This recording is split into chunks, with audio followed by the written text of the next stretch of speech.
ठीक है बच्चों, नेक्स्ट अब हम पढ़ेंगे phases of cell cycle. Phases of cell cycle कितने हैं? 2 है। First one is interphase, second is M phase. M phase का फुल फॉर्म क्या होता है? माइटोसिस फेज, यानी एम फेज को माइटोसिस फेज भी कहते हैं। ठीक है बच्चों, इंटरफेज को रेस्टिंग फेज भी कहते हैं। क्या बच्चों? रेस्टिंग फेज भी कहते हैं। क्लियर है? अब हम लोग क्या करेंगे? इंटरफेस हेडिंग देंगे। क्या देंगे बच्चों? इंटरफेस देंगे हेडिंग। ठीक है,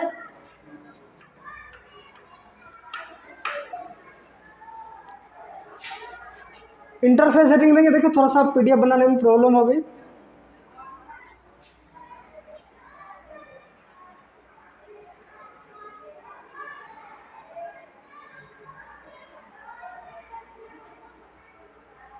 चलिए इंटरफेस के बारे में हम लोग कुछ पढ़ते हैं।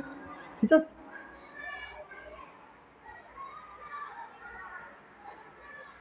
ये रहा अपना इंटरफेस। ठीक है, interphase is preparation phase of the cell cycle. Cell cycle का क्या होगा? प्रिपरेटरी फेज होगा। प्रिपरेटरी मतलब जो सब चीज़ सेल डिवीजन के लिए चाहिए वो सारा चीज़ इसमें क्या होगा? लाया जाएगा, बनाया जाएगा। जैसे मान लीजिए आप बिल्डिंग बनाते हैं, तो उसके लिए क्या लगता है? पहले रोड लाते हैं, गिट्टी, सीमेंट, बालू। ठीक है, तो ये वही है, इसीलिए इसको रेस्टिंग फेज भी कहते हैं। ठीक है, interphase preparation phase of the cell cycle. Cell को कोशिका बनाने में आपका डीएनए डबल होगा, तो डीएनए डबल इसमें होगा। क्रोमोसोम के कुछ मॉडिफिकेशन होगा, आपका साइटोप्लाज्म डिवीजन होगा, यानी जो सब चीज़ चाहिए वो सब चीज़ में डिवीजन के लायक होगा। और अल्टीमेटली जाके एम फेज में क्या होगा? डिवीजन करेगा। तो इसीलिए इसको प्रिपरेटरी फेज कहते हैं। अब समझिए बच्चों कि सबसे ज़्यादा आपको ईंटा जोड़ने में समय लगता है या फिर गिट्टी, बालू, सीमेंट, ईंट मंगाने में। तो गिट्टी, सीमेंट, ईंट, बालू मंगाने में, बनाने में तो घर तो तुरंत बन जाता है। बनाने घर को कहेंगे एम फेज, और गिट्टी, बालू, सीमेंट जो उसको कहेंगे इंटरफेस। तो किस में समय ज़्यादा लगेगा? सामान को इकट्ठा करने में, अकुमुलेट में करने में। तो इसीलिए इसमें इस फेज में जो है आपको कितना टाइम लगेगा? The interface last more than 95 minute. देखिए जो एक है LAST, लास्ट मतलब अंतिम होता है। क्या होता है? अंतिम होता है। एक है LASTS, लास्ट मतलब होता रहता है। ठीक है, ये 2 वर्ड। ठीक है, इंटरफेस जो है कितने रहते हैं? 95% रहता है।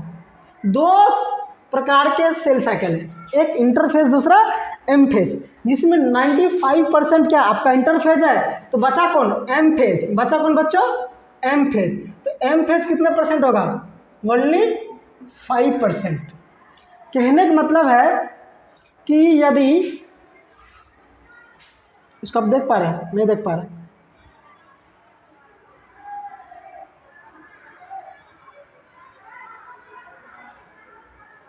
इसको देख पा रहे हैं? ठीक है, ये आपका क्या है? यहाँ से लेकर के यहाँ तक आपका क्या है? इंटरफेज है। क्या बच्चों? इंटरफेज। इसको कितना है? 95% टाइम मिला। इसका मतलब है इसको 23 आवर मिला। 23 आवर मिला। बच कौन गया? आपका एम फेज। एम फेज को कितना परसेंट मिला? ओनली 5% टाइम मिला, जो कि 1 आवर है, जो कि 1 आवर है। ठीक है, तो सबसे ज़्यादा इसको टाइम मिला। उसके बाद बस मात्र एक्चुअल डिवीजन 5% का, यानी कि 1 मिनट का। तो ये भी क्लियर है आपको? ठीक है, नेक्स्ट हम लोग आते हैं।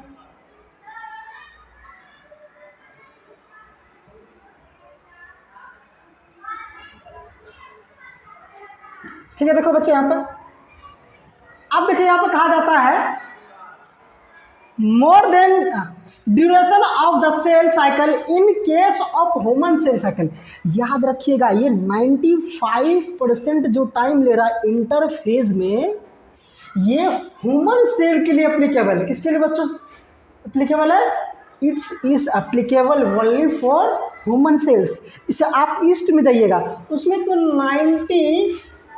19 मिनट्स में ही सेल का डिवीजन हो जाता है, ठीक है। ये ह्यूमन केसेस में 95% टाइम लगा, यानी कि 23 आवर। ये हो गया कि समझ में आ गया। अब देखिए रेस्टिंग फेज कहते हैं, interphase is also known as resting phase because in this phase cell accumulate और नीडेड मटेरियल टू डिवाइड्स। ठीक है बच्चों, आगे चलते हैं। नेक्स्ट है आपका cell growth and DNA replication is occurred in this phases. तो आपको जैसे पता होगा सेल साइकिल का कितने फेज है, 2 फेज है, interphase as well as M phase. तो डीएनए बहुत बड़ी चीज है, आगे हम लोग समझेंगे इनको। तो डीएनए किस फेज में डुप्लीकेट्स होगा, किस फेज में डबल होगा, एम फेज या इंटरफेज। तो इंटरफेज में डीएनए डुप्लीकेट्स होगा। समझ में आ रहा है बच्चों, वही बात बोल रहे थे। Replicates is occurred in this phase. अब नेक्स्ट फर्दर टॉपिक्स है the interphase is divided into 3 phases. क्या बच्चों कुछ मिस्टेक हो गया, आप लोग लिख लीजिएगा। The interphase is divided into 3 phases. 3 phases में कौन कौन होगा आपका, देखिए यहाँ पर थोड़ा सा पीडीएफ बनाने में नहीं हुआ मिस्टेक। इसमें देखो आपका पहला कौन है, इरेज कर देते इसको थोड़ा सा, ठीक है। देखिए आपका G1 फेज है जिसको गैप 1 फेज भी कहते हैं, S फेज है जिसको सिंथेसिस फेज भी कहते हैं, ठीक है बच्चों। S phase is also known as synthesis phase and third one is gap 2 phase. यहाँ क्या होना चाहिए बच्चों, गैप 2 फेज होना चाहिए, ठीक है। G2 phase is also known age gap 2 phase, ठीक है बच्चों। G1 फेजेस हैशटैग कह देना हम लोग को G1 फेजेस। G1 फेज में देखिए gap 1 phase, it is also known age gap 1 phase, ठीक है। जिसको लिखना लिख लीजिए। गैप 1 परिभाषा का, gap 1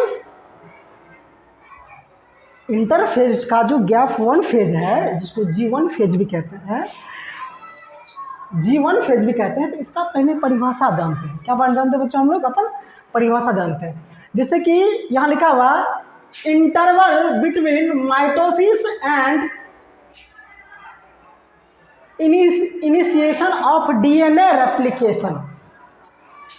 interval between mitosis and initiation of DNA replication is called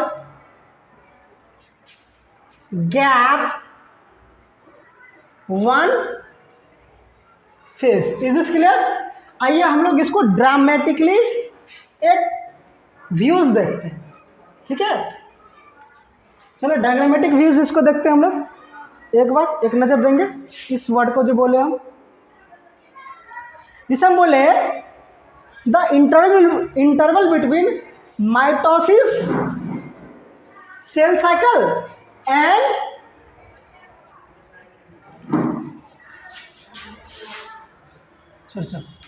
the interval between mitosis and DNA replication. तो आपका डीएनए जो रेप्लिकेट होगा, यानी डीएनए से डीएनए बनने की प्रक्रिया को रेप्लिकेशन कहते हैं। क्या कहते हैं बच्चों, डीएनए आपका इसमें रेप्लिकेट होगा। डीएनए रेप्लिकेशन अकर इन एस फेज, रेप्लिकेशन अकर इन एस फेज, ठीक है बच्चों। तो देखिए यही ना आपका गैप 1 फेज है। ये बोला यहाँ पे एम फेज, ये क्या आपका एम फेज है। The interval between mitosis and initiation of DNA replication, यानी कि यहाँ से लेकर के यहाँ जो शुरू होता है, यहाँ से लेकर के यहाँ के बीच में इंटरवल बिटवीन, यही आपका क्या है G1 फेज है।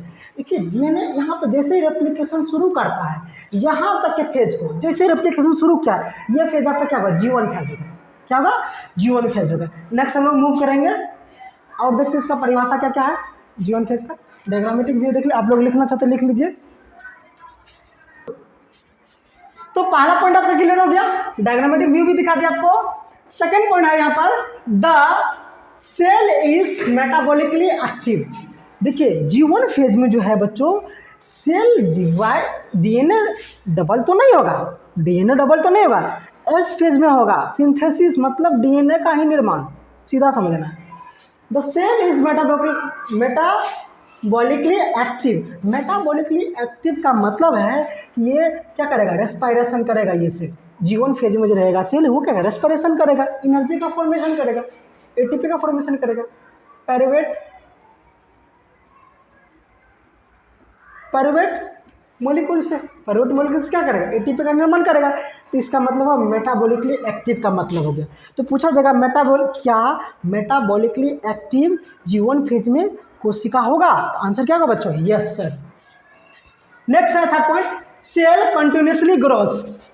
तो G1 फेज में सेल क्या होगा, कंटिन्यूसली ग्रो करेगा। क्या करेगा बच्चों, ग्रो करेगा, टाइम टू टाइम क्या करेगा, ग्रोथ करते जाएगा, क्या करते जाएगा, ग्रोथ करते जाएगा।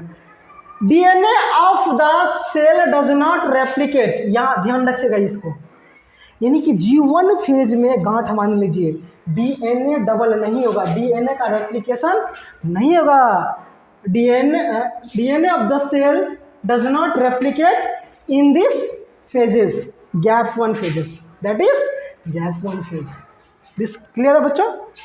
नेक्स्ट पढ़ते हैं हम लोग एस फेज में। क्या बच्चों, एस फेज में, तो S phase is also known as synthesis phase.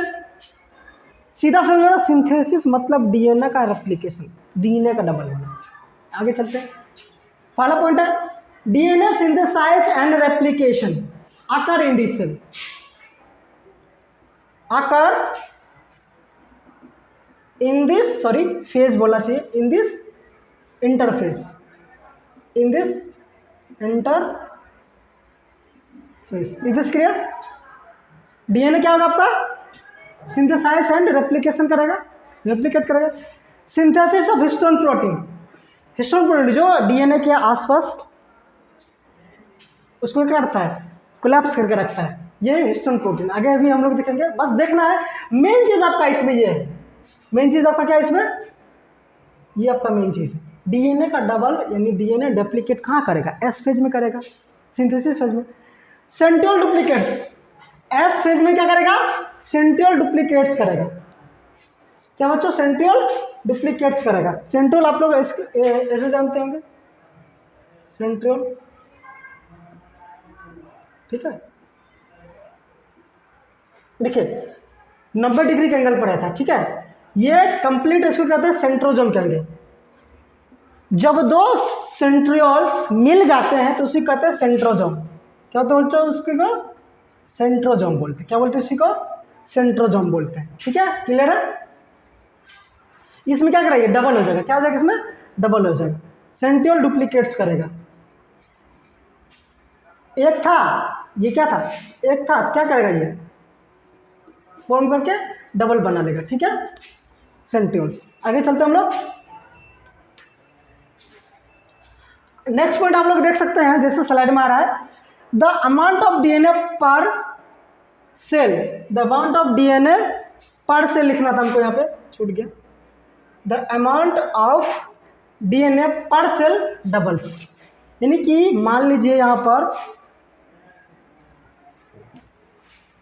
समझाने का प्रयास कर रहे हैं हम इसको।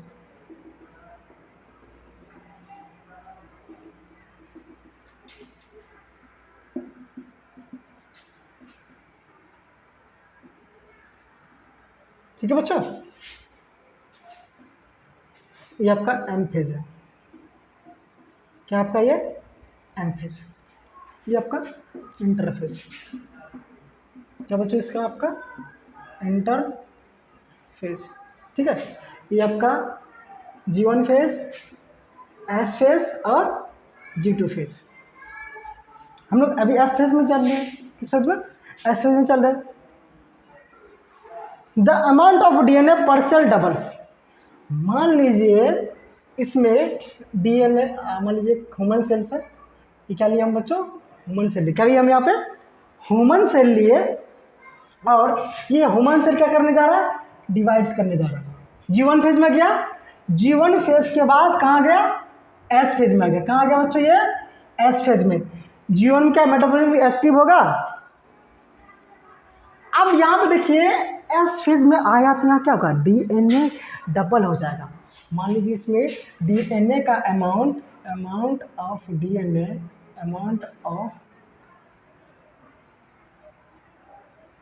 इक्वल टू 2C है। तो यहाँ आते आते कितना हो जाएगा, 4C हो जाएगा। फिर G2 फेज में क्या रहेगा, 4C ही रहेगा, 8C नहीं होगा। यही हम बताना चाह रहे थे। The amount of DNA per cell, यदि एगो लिए तो 2 बड़ा, एगो लिए कितना बड़ा, 2 बड़ा। यदि 2 कोशिका ले लें, कितना, 2 सेल ले लें, कितना सेल ले लें, 2 सेल ले। फिर ये क्या करेगा, फिर जाएगा G1 फेज में, मेटाबॉलिकली एक्टिव होगा। फिर कहाँ जाएगा, एस फेज में जाएगा, और एस फेज में जाने के बाद क्या होगा, ये भी क्या करेगा, इसके पास 2C है तो ये क्या करेगा, 4C ये भी करेगा। पर सेल का बात कर रहे हैं, पर सेल का। समझ में आ गया आपको, लिखना चाहते लिखिए, हम इसको इरेज कर रहे हैं। ठीक है बच्चों, एक बहुत अच्छा कंसेप्ट है इसमें, इसको समझना, उसके बाद लेक्चर को इंड कर देते हैं। ठीक है, समझना इसी पे। The amount of DNA per cell double, but no number of, क्या पढ़ेंगे इसको, number of chromosomes, number chromosome does not increase, और नंबर ऑफ, ध्यान से देखिएगा यहाँ पर, और number of chromosome remains same. इसको कहते हैं प्लॉइडी। क्या बच्चों, प्लॉइडी। प्लॉइडी क्या रहेगा, सेम रहेगा। प्लॉइडी क्या रहेगा, सेम रहेगा। क्रोमोसोम की संख्या नहीं बढ़ेगी एस फेज में, एस फेज में क्रोमोसोम की संख्या नहीं बढ़ेगी। अब हम थोड़ा सा डायग्रामेटिक व्यूज देखते हैं यहाँ पर। ठीक है, यहाँ पर डीएनए डबल होगा बट क्रोमोसोम का संख्या उतना ही रहेगा, यानी प्लॉइडी सेम रहेगा, प्लॉइडी सेम रहेगा। आइए हम इस टर्म को समझते हैं, जिसको लिखना लिखिए,